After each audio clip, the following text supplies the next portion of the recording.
Hola y bienvenidos a la Daily Hustle. Soy Enrique Byrnes y Presidente es la mejor cerveza y 818 es el mejor tequila. No abate por No Filter Network. Miguelito San Dieguito, a.k.a. Bobby Ball, a.k.a. Bobby Barrels.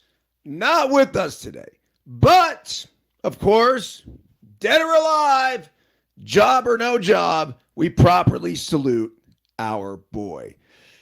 Yes, yes, yes, yes, yes, yes, yes! Woo! Remember this, folks. When we are juiceful, we are useful, and when we are juiceless, we are fucking useless. Pretty simple.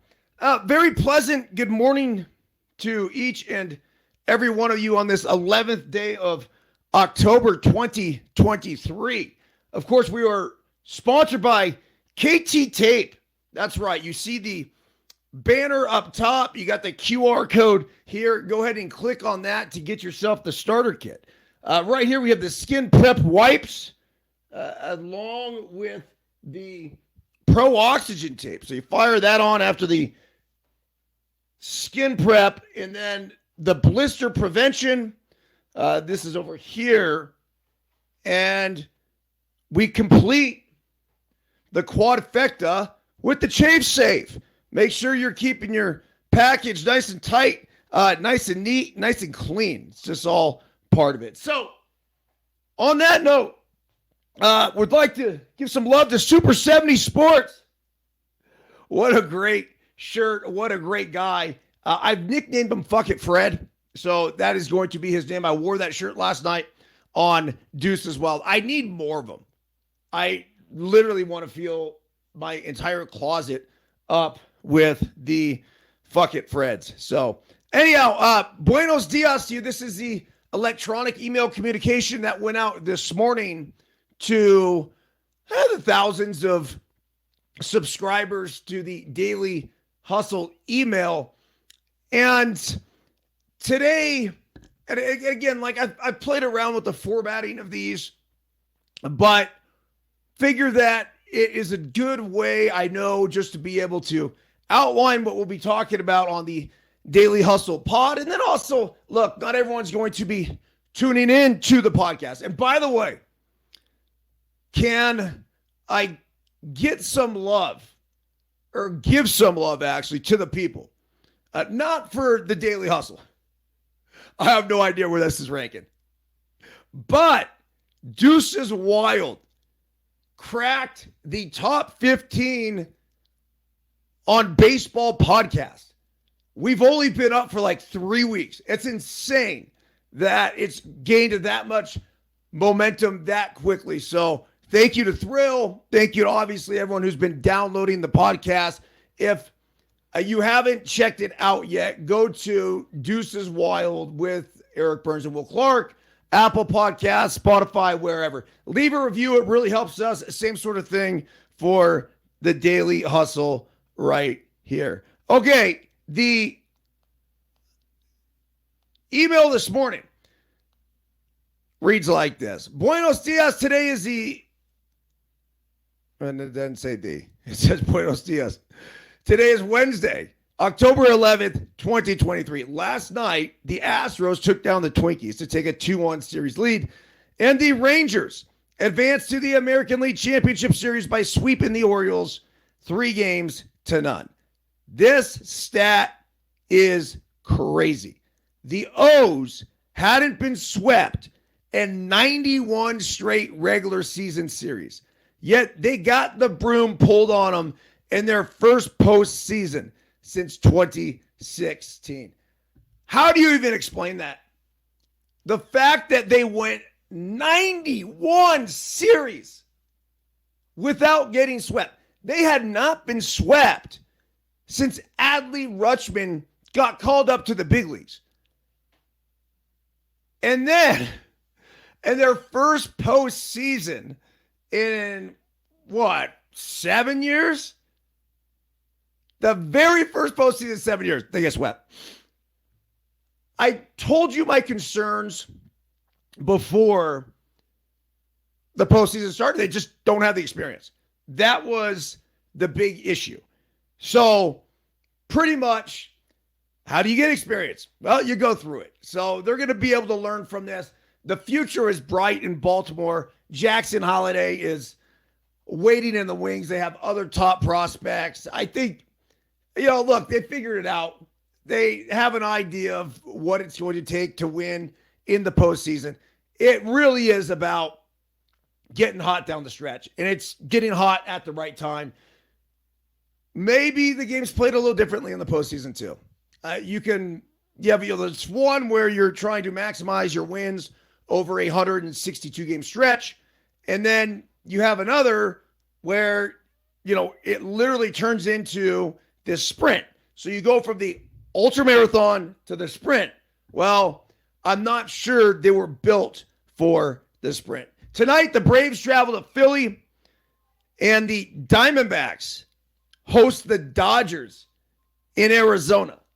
On yesterday's Daily Hustle, we discussed the hostile takeover of Chase Field by Dodger fans and what D-backs fans must do about it. It says click link below. And there is a link to an Instagram post that we just put up this morning. Henry did a fantastic job with, which is pretty cool. And look, essentially just talking about what I talked about yesterday. You cannot let Dodger fans take that place over. And the other thing about it, look, Chase Field's a cool stadium. It has the ability to potentially get loud.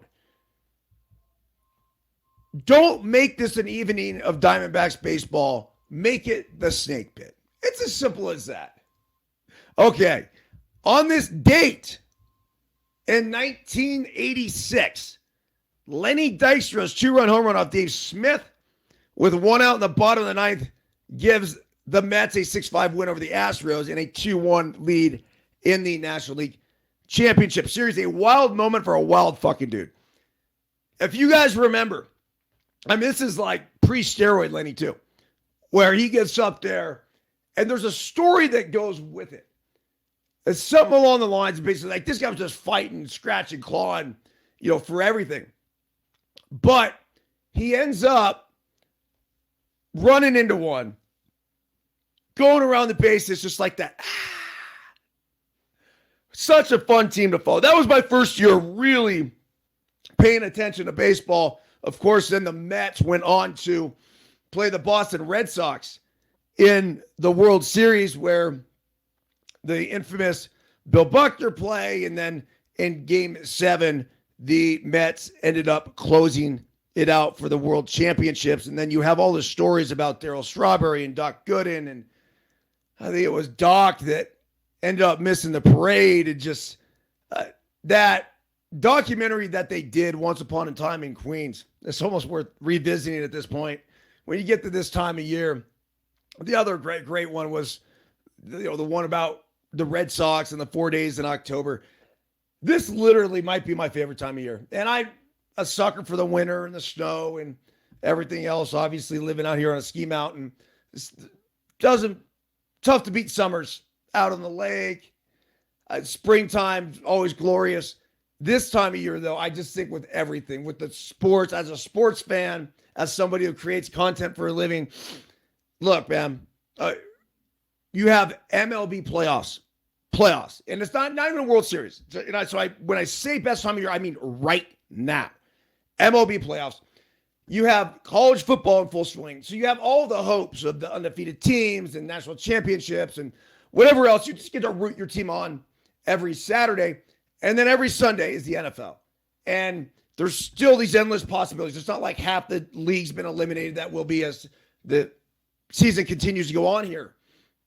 But it is by far and away my favorite time. Not to mention the fact, by the way, NHL's getting going. So check out Tim Peel and Jeremy Roenick in their new podcast, Snipes and Stripes is the name of it, which has been absolutely killing it as well after just one episode. Daily Hustle quote of the day. When a man is gloomy, everything seems to go wrong. When a man is cheerful, everything seems to go right. Proverbs 15:15. Daily Hustle translation. Choose cheer. Simple as that. Random fact of the day. The world record for longest breath held underwater was set in 2016 by professional freediver Alex Segura Vendrell, who went under for a breathtaking, literally, 24 minutes and 3 seconds. How is that fucking possible? I don't get it. 24 minutes. I thought that there was a capacity for this, and it was around the 10-minute mark. And I read this morning, and I was just like, what the fuck? 24 minutes and 3 seconds. Think about that. It's like watching an entire Seinfeld episode. Done. And holding your breath the whole time.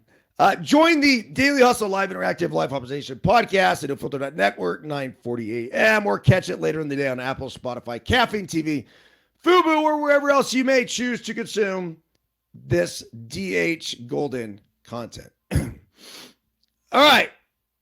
Well, I already went over that. Go back here. Let's start with a little life optimization. We like to share these sort of things, and we like to keep up to date on what's happening in the world to an extent. Just obviously it's been doom and gloom as of late, and it's been tough news around the world and everything that's going on in Israel and Gaza. It's been tough. So look, a lot of times we'll get into that. We don't shy away from any subject here at No Filter Network. I also like to think that we could use this time here as an escape. It doesn't mean we are burying our heads under the sand and we want to act like, nothing's happening. There's obviously a tremendous crisis going on there. But nonetheless, we're going to focus more on sports and life optimization stuff that ideally can send us out into our day and positively influence, the people, places, and things that we encounter through the course of that day. So the number one city in attracting young professionals, and the demand grew nearly 7 times since 2019. I'm surprised that it's growing so much because I don't think there would be, a whole lot of debate about this one. Let's go over really, I'm not going to. Let's work backwards. Let's go 15-1. So this is the number one city where young people want to work. Understand this. These are the people that are influencing what's going to happen. This is the next working class, and eventually they'll be running the world. So where are they migrating to is a question. Well, here it is, 15-1. Number 15 on the list, Miami. Definitely, without a doubt, should still be on this list. It doesn't seem like, I guess for a young professional, so to speak, depends what industry you're in. And I don't know exactly what industry Miami even has. Back in my day, I just grew up. All I knew them for was smuggling cocaine. Don't blame me. Blame Miami Vice, Crockett and Tubbs. Number 14 on the list. And this is way, way too fucking low. San Diego. 14. Come on. San Diego is arguably the most beautiful and best city in the world. I could only say that maybe it's because of industry. I don't know exactly. I mean, they have a ton of military there, which is always kept it a pretty conservative city. They do have a huge trade center where they had the MLB winter meetings just a few years back. That was really awesome to go to. So, yeah, I could definitely see San Diego on this list. I just would put it a whole lot higher. Philadelphia, number 13. Yeah, I like Philly. Cool to visit, in and out. It's not necessarily a place that I want to go ahead and establish residency as a young professional. But like, I'm coming from the West Coast. I look at things a little differently. Number 12, Denver, probably where it should be, along with Seattle, who's number 11. Yeah. Denver, Seattle, I've lived in both cities. Pretty equal. I not necessarily would put one over the other. Obviously, a ton of tech now in both of those places. Houston, number 10. I like Houston. I don't know, as like a young, hard-charging professional, if that's exactly where I'd want to go. Washington, D.C., cool town. Really, really cool town. You get into Alexandria, Virginia, and yeah, I used to go out and stay with FP when he lived there, and he was broadcasting for the Nationals. That is definitely worthy of being on the list. Austin, Texas, number 8. San Francisco, number 7. Look, I mean, as shitty, pun intended, as that city has become, it's still arguably the most gorgeous city in the world. It's that beautiful. There's so many things that are right with the city, just as many as there are wrong.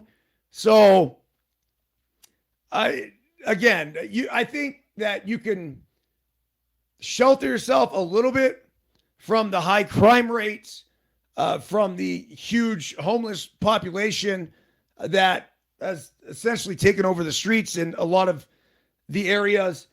Look, San Francisco's kind of done it to themselves, because whether it's handing out needles or just creating this environment of chaos and lawlessness, it's sad. As somebody who grew up in the Bay Area and used to take the train all the time to San Francisco, to see what it has become in certain areas is no bueno. But look, when I go to the city, what do? I go stay at the Via Hotel across from the ballpark. I go catch a game. I'll go to a Warriors game. Beautiful views of the Bay. Go have some cocktails up at the bar. Then I'll get up the next morning and I'll run. It was about 8 miles to the Golden Gate Bridge from there and back. It's an awesome, 16-mile run, dude. It is incredible. So there's so these great things about the city. Now, I'm not necessarily living or working there, though, as other people would. 6 is Boston. Great town. 5, Atlanta. 4, Los Angeles. I don't know where in Los Angeles. Everyone says, Los Angeles. I'm like, there's a lot of different areas of Los Angeles. I would have to get more specific before I made a judgment on it. 3, this is interesting. I would have never guessed this. Chicago. Excuse me. 2 is Chicago. I would have guessed Chicago for sure. 3 is Dallas. Dallas is cool. Dallas for young, hip professionals, just hard charging. The workplace, I don't know. I don't think I know enough about it. Obviously, the industry there for the longest time has been oil and gas, which isn't going anywhere despite this third industrial revolution that we're in the process of going through, transforming to electricity. But I do like Dallas. We almost moved to Dallas, actually. Number 2, Chicago, just mentioned before. And then numero uno, without a doubt, New York City. If you're a young professional, this is it. This is a place you want to be. If you're going to make it there, you can make it anywhere. That's why a lot of times you see the hard chargers heading out there. Okay, ripping through the news stories I wanted to get to. Nathan Eovaldi, his gem propels the Rangers to sweep the Orioles, and they reached the American League Championship Series for the first time since 2011. If you remember, that was Ron Washington's Texas Rangers. And here they are back again. The vibe and energy in that building last night was really, really fucking cool. The Rangers became the first team to punch a ticket to the League Championship Series, sweep of the Baltimore Orioles, a 7-1 win in Game 3. Since failing to secure a division title in the final days of the regular season, the Rangers have now won 5 consecutive playoff games, following a 2-game sweep of Tampa in the wild card series last week. Corey Seager hit a solo homer in the first, and Adolis Garcia, a 3-run shot, highlighted a 5-run second inning for the Rangers, who cruised to an easy victory against the AL East champion Orioles, who won 101 games. So they have this great picture of Eovaldi. And I mean, this is just, it's just so awesome. So Eovaldi is a guy that has had tremendous amount of success in the postseason. He has a whip of under 1. His ERA is in the 2s. And they were asking him last night on MLB Network if he gets up for these moments and what is it that brings out the best in him during these times. And he's like, I don't know. I slept 13 hours the night before. And it's like, you did what? Slept 13 hours? Who sleeps 13 hours besides babies? And yet, here he was too, the night before this game, where you would have thought, I don't know, there might be some added pressure, huge moment. This is exactly what it takes. That laissez-faire sort of attitude where it's like, hey, fuck it. I'm going to get out there and I'm going to go ahead, do what I could do.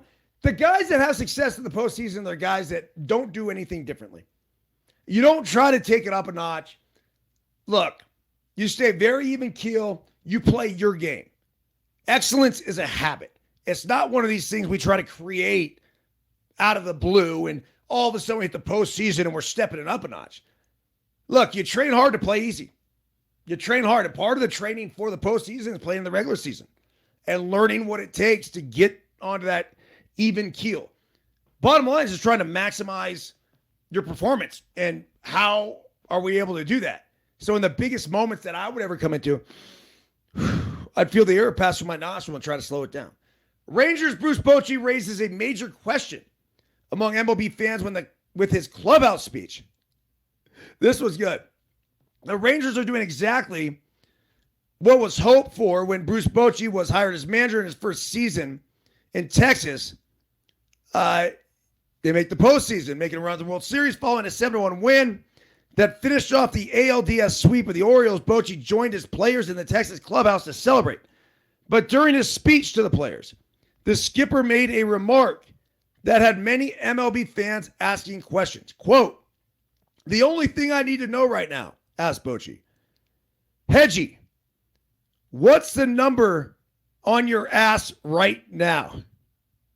The Rangers players obviously knew what Bochy meant, and the champagne celebration began. But those watching on TV or social media were wondering what the manager meant by asking what number was on catcher Austin Hedges' rear end. Fans quickly figured it out, however. Do I want to know what they're riding on Hedges' ass, and does his wife know about this? Why did Bruce Bochy ask the number on Austin Hedges' ass on national TV? What a time to say, let's listen in. Okay, so they're clearly counting down the number of wins remaining on Austin Hedges' ass. Did Boch just ask Hedgie what number is on his ass? Is Hedges riding the Rangers' magic number on his ass. Please tell me there's a stand-up of Hedges in the locker room. After each win, they reveal the latest number on his ass. However, questions still remain about the postseason tally on Hedges' body. Is each win being marked chicken scratch style on his butt, or are actual numbers being written? And who is writing the marks or numbers on Hedges? Has a teammate taken this task upon himself? Could Bochy be the one doing it? The stand-up question raised by De La Nate is also a good one. Is there a cardboard cutout of Hedges in the Rangers clubhouse, like the one in Cleveland clubhouse with manager Lou Brown? They created that of Rachel Phelps in the movie Major League. So far, there are 5 marks, or the number 5 on Hedges, as Texas advances to the ALCS. The Rangers have yet to lose a game in the 2023 postseason, sweeping the Rays and, of course, sweeping the Orioles. So next up, they'll face the winner of the Twins and the Astros. Look, I love the cameras. I think it's important we share exactly what's going on in those clubhouses. The more content, typically, the better. Some things are better left inside. Some things are stories that can come out later that I don't think need to be talked about now. But I do love the fact that obviously they have, whether it's they're counting down the number of wins. So it's going to be, if you look at it, it would be what? 2, then 3. So we're at 5. And then 4, 6, 7, 8, 9. And then 4 more. 10, 11, 12, 13. Is that right? Yeah. 13 wins is what it would take to win the wild card. As far as the other teams are concerned, say like the Astros, they would have to win 7, 8, 9, 10, 11. So if whether they're counting down like the 13 to the 12, the 11, the 10, or counting up, we have no idea. But regardless, I think it's pretty fucking cool. Okay, the Astros. Holy jeez. Jose Abreu had a breakout game, hitting 2 homers yesterday, and they absolutely bombed the Minnesota Twins. Sonny Gray, look, he was sharp at times. He had 8 punchies, but his quote-unquote sweeper wasn't really sweeping. The Astros looked like they were sitting on it. Will was talking about it last night. He used to do it often. So they were completely giving away the fastball. They sat on the breaking ball. Or, you know what? I mean, the other element of this is maybe he just made some shitty pitches. They took advantage of it. So the Astros take the 2-1 lead right there. The 3 major storylines, the key storylines for a thrilling Game 3 slate of postseason action set for today. We have the Braves at the Phillies. Series is tied 1-1 as Bryce Elder versus Aaron Nola. It says, admit it, there's a little part of you that wonder if the Braves were ever going to wake up this postseason. There was a huge part of me that actually was wondering that. I thought they were done. One of the best offenses of all time, seriously, it's one of the best of all time, had been shut out for the first 14 innings of the series, and it's not like their pitching or defense looked particularly sharp either. The Braves team is better than the one that won the 2021 World Series. But with the Phillies holding a 4-0 lead, and Zach Wheeler taking a no-hitter into the 6th, it sure looked like the 2023 version of the Braves, for all its regular season dominance, just didn't have the same pizzazz as the pearl-wearing Bravos. Remember that, Jock Peterson? Of 2 years ago. And then the Braves remember who they were. Travis d'Arnaud sparked the thing off, a 2-run homer in the 7th, brought him within 1. But then it was Austin Riley, the mammoth 2-out, 2-run homer in the 8th, that we will be replaying for a long time. I mean, the play that's to be replayed for a long time is the one by Michael Harris II, making that sick backhand play in center field and then firing it over to eventually Austin Riley, who threw out Bryce Harper at first base. I mean, that was the defining moment of that series. So tonight, it will be Bryce Elder versus Aaron Nola. Nola did not have a great regular season. He was dominant in his first start of the postseason. So we shall see how this one turns out. That is at, let's see here, 5:07 Eastern time. What a wacky time. 5:07 Eastern time, so it's 2:07 Pacific. MLB's got to do better than this. They really do. Jeez. All right, so the next game 3, it's not game 3, this is going to be a game 4. 7:07 p.m. Eastern time will be the Astros at the Twins. Is another ALCS inevitable for the Astros? Well, it's looking like it right now. This is what the Astros are supposed to look like. Frankly, their game 3 win over the Twins was awfully familiar. Excellent start, steady, tidy bullpen, protecting an early lead, a seasoned postseason team that made it clear they've been here and done that. They were the Astros, the defending champs, are now 1 game away from their 7th consecutive ALCS by sticking with the tried and true. And why wouldn't they? Think about how crazy that is. 7 straight American League Championship Series. 7. It clearly works what they're doing. They've wrestled back home field advantage in the series by silencing yet another raucous home crowd. Are they going to finish this off Wednesday afternoon? They usually do, don't they? The storyline for the Twins, can they pounce on Urquidy? That's the Astros pitcher. We'll see. It says you can totally understand why the Astros wouldn't want to start 40-year-old Justin Verlander on short rest for game 4. They have a 2-1 lead. Why get desperate? They will hope Urquidy, JP, France, and the rest of the bullpen can give them the next 3 days off. But if you're the Twins, you have to feel relieved that Urquidy, why can't I say his name? I keep butchering it. The big U, we'll call him. That's another name, by the way. You guys ever play the name game? And so there's a baseball game where basically you can say a name. Let's just say Will Clark. And then I would take the C, the first letter of the last name, and I would go Cody Ransom. So now I'm an R, and I would go Ronnie Belliard. And then I'm back to a B, and I go Bobby Bonds, and then that would shift it back the other way. So it's a name game. So the names that are the big stumpers are the U's. Like, they get really, really difficult. So, and I believe it's Jose or Kitty. So you would get the J. As soon as you get the J, you go to the U.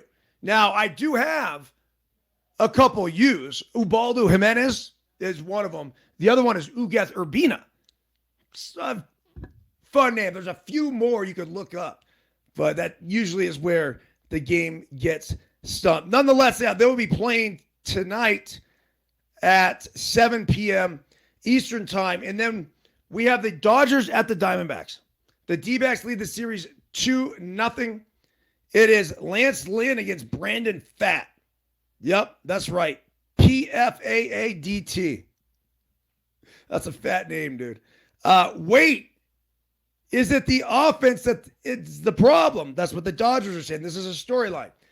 The Dodgers' starting pitching woes so far this postseason are well documented, to say the least. Stars Clayton Kershaw and Bobby Miller have given up a stunning 9 runs in 2 innings, putting the Dodgers in a bottomless chasm before they even took swings at the plate. But it has to be said, it's not like they're doing much with the bats. The Dodgers put up a meager, listen to this stat line, 159, 254, 254 batting line. And it scored a total of 4 runs in those 2 games. Mookie Betts, 0 for 7. Freddie Freeman, 1 for 6. Max Muncy, 1 for 7. All told, manager Dave Roberts has done as well with his bullpen as can reasonably be asked of a guy who has gotten 2 total innings from his starters. Oh, it's crazy. The D-backs storyline. Can the home crowd secure an enormous upset? The Diamondbacks haven't historically been known for having a big home field advantage, But don't tell that to fans in attendance on Wednesday. The D-backs will play in front of a sellout crowd that will have 2 opportunities to see their team advance to the NLCS for the first time since 20. Dude, holy shit. I was on the last team that went to the NLCS for the Diamondbacks. I didn't realize that. That's pretty cool. We celebrated against the Chicago Cubs in Chicago. Wow, what a moment. What a night. We'll never forget it. It was Carlos Marmol on the mound. Well, okay, there's 2 things that happened. I'm in the outfield. The bases were loaded. We were up 2-0 on the Chicago Cubs. We had beaten them in Arizona. We're playing the 3rd game in Chicago. They had a team that was the heavy favorite to go to the World Series. They were minus 200 or 200 plus in the series against us. So I'm sure they felt like, look, let's just get it back home, win our games here, go back to Arizona, finish them off. The crowd was the loudest I had ever heard in my life. Doug Davis, I believe, was on the mound. Bases juiced. I could not hear myself think it was that loud. Ground ball, double play out of the inning. It went from one of the loudest environments I've ever heard in my entire life to silence. I then came up, how I remember it is the next inning. And we're facing Carlos Marmol. This is probably like the 7th. And Marmol hangs a first pitch slider. And all I could remember from that at bat was going in there thinking, I'm hunting heater, sitting first pitch fastball, 100%, selling out for it. And as soon as it came out of the hand, I saw the pop. And I'm looking for this. And my immediate inclination was, nah, I'm going to take it. And then it was like, I can't take this. This is a cement mixer. Just ask it be pounded. From there, whack. Tension-free barrel release. See ya. 3/4 of the way up the bleachers. So I'm running around first base. And I remember Will Clark during that spring training telling me that when he hit the home run against Greg Maddux, he could hear his feet landing on the infield dirt. That's how quiet it was. As I'm running around the bases, I could hear my feet hitting the dirt. Arguably the coolest fucking moment of my baseball career, and had a flashback of me sitting at Aaron Levin's house watching Will round those bases on TV. And then I was rounding the bases however many years later. Such an awesome experience. So, D-backs, go fucking do it, man. The time is now. It's as simple as that. It says, let's see, we're talking about, it was also be an opportunity for the Chaseville crowd to see something they haven't witnessed in more than 2 decades, a series clinch at home. We did not clinch there. We clinched on the road in Chicago. That's right. The last time the D-backs won a series at home was when Luis Gonzalez hit the bloop off Mariano Rivera in Game 7 of the 2001 World Series. The D-backs team has surprised everyone, and they are now on the cusp of one of the grandest moments in the franchise history. The noise at Chase Field is very much going to reflect that. That's confidence.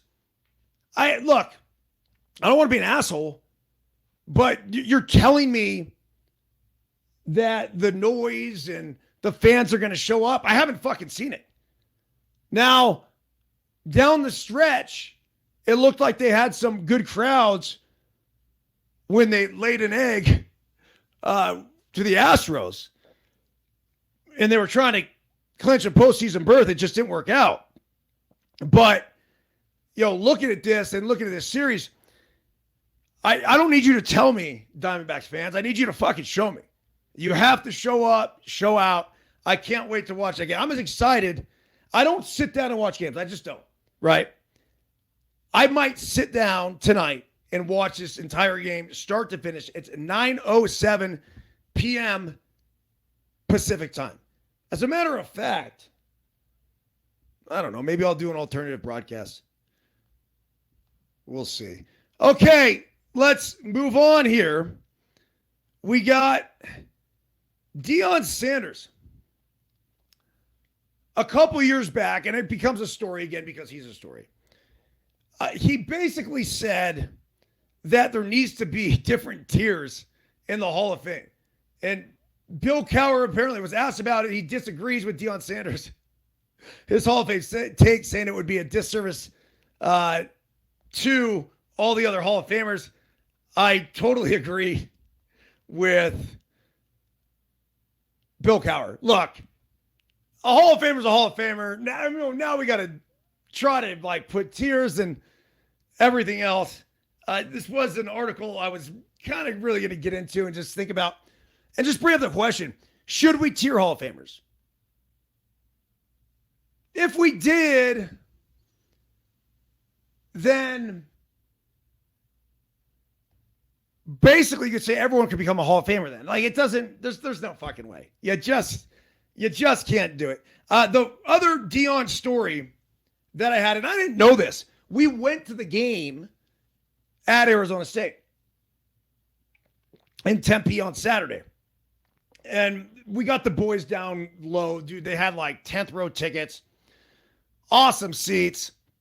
Right when we literally walked down to the seats, you had Colorado punching it in. It was super, super cool. The dads and I, the boys on the baseball team, went up to the concourse and just drank beer. We had two big Dos Equis, and we're watching the game up on the board. Really, really cool atmosphere. Packed, sold out. Well, I didn't know this, but Arizona State president actually had a chance to hire Deion Sanders. And he essentially said he doesn't have enough experience. So it says in college football 2023 has been the year of Deion Sanders. Imagine, however, if instead of picturesque Boulder, Colorado, the Colorado coach was building his glamorous program in sunny Tempe, Arizona. It might have happened, but Arizona State President Michael Crow judged Sanders too green for the job last September. Quote, I get a lot of messages about Deion, and Deion seems to be in just his early age of learning how to be a coach, Crow said, of then Jackson State coach Sanders on KTAR-FM in Glendale, Arizona, shortly after the Sun Devils fired coach Herm Edwards in 2022. We're going to find the most fantastic football coach that we can. A year later, with Sanders' Buffalo's 4-2 in the recent 27-24 victory over Arizona State, Crow is singing a different tune. Quote, people love to see creativity. People love to see energy. Crow told William C. Rondon of Anscape during the Sun Devils' loss to Colorado Saturday afternoon. What Coach Sanders brings to the table is that there are lots of ways to activate, motivate, stimulate creativity in sports and build new leaders. So he's off on a new model, which I think can help us to sustain college football. Arizona State drew 54,000 fans on Saturday, a sharp increase from the 44,000 the Buffaloes last visit in 2021. So here's the deal. Look, I'm not going to bash the president of Arizona State. As a matter of fact, I will commend him for recognizing what Deion has done. I also commend him for saying, well, look, if I'm going to hire a guy, he might be a little green. He doesn't have a ton of coaching experience. What He did have, though, and this is what nobody realized, is the incredible ability to recruit.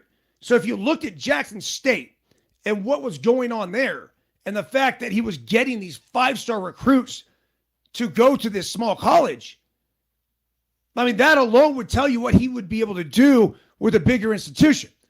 I also could sit here and tell you that, well, I don't know, at Colorado State, not at Colorado State, but at Colorado, is that a better environment? I've got my timer going off here, of course. The bark. Beautiful.